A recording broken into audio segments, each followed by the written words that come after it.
Maratha reservation पर supreme court ने रोक लगा दी है, जिसकी वजह से मराठा तंजीमें पूरी रियासत में एहतजाज कर रही है। इसी सिलसिले में आज संभाजी ब्रिगेड की मुकामी यूनिट की जानिब से दफ्तर जिला कलेक्टर के सामने एहतजाजी धरने का इनेकाद किया गया। धरने में दर्जनों की तादाद में लोगों ने शिरकत की। मुजाहिरीन ने जिला कलेक्टर के जरिए रियासती हुकूमत को मेमोरेंडम भी रवाना किया है, जिसमें यह मुतालबा किया गया है कि मराठा समाज के रिजर्वेशन के मसले को जल्द से जल्द हल किया जाए। मराठा समाज को ओबीसी कोटे से रिजर्वेशन दिया जाए। बारिश की वजह से किसानों को हुए नुकसान की भरपाई के लिए 50,000 रुपए फी एकड़ के हिसाब से मुआवजा दिया जाए। फसल के लिए खर्च के हुसूल से महरूम किसानों को जल्द से जल्द कर्जे दिए जाए। नांदेड़ जिले के तमाम हाईवे सड़कों के खड्डे बुझाकर सड़कों की मरम्मत का काम किया जाए। कर्ज माफी के लिए अहल करार दिए गए किसानों के कर्ज जल्द से जल्द माफ किए जाएं। मरकजी हुकूमत ने हाल ही में किसानों से मुतालिक मंजूर किए नए कवानीन को फौरी मनसूख किया जाए। उत्तर प्रदेश के हाथरस में पेश आई इस्मत रेजी की वारदात में मुलविस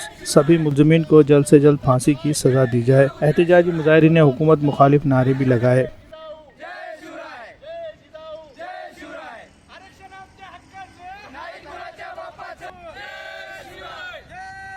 ब्रिगेडच्या वतीने जिल्हाधिकारी कार्यालयासमोर या ठिकाणी आम्ही एक दिवसीय धरणे आंदोलनाचं आयोजन या ठिकाणी केलेलं आहे। आमच्या मागण्या अशा आहेत की सरसकट ओला दुष्काळ या ठिकाणी जाहीर झाला पाहिजे। शासनानं कोणत्याही पद्धतीचे पंचनाम्याचे सोंग न करता ओला दुष्काळ लवकरात लवकर जाहीर करून शेतकऱ्यांना या ठिकाणी लवकरात लवकर आर्थिक मदत या ठिकाणी त्यांनी जाहीर केली पाहिजे।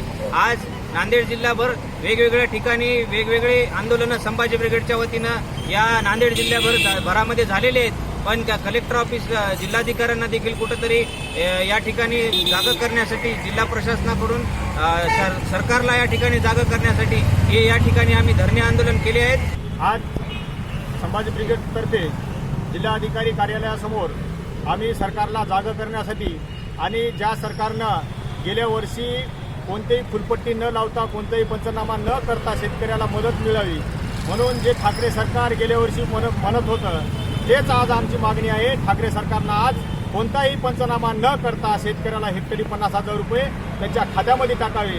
न टाकल्यास संभाजी ब्रिगेड या नांदेड जिल्ह्यामध्ये तीव्रपणे आंदोलन करणार आहे। जे काही आंदोलन आज जिल्ह्यामध्ये झालेले आहेत हे आंदोलनाची कुणीही न दखल घेतल्यामुळं या जिल्हाधिकाऱ्याच्या मार्फत प्रशासनाला आमचा हे आवाज जोपर्यंत जाणार नाही तोपर्यंत आम्ही स्वस्थ बसणार नाही।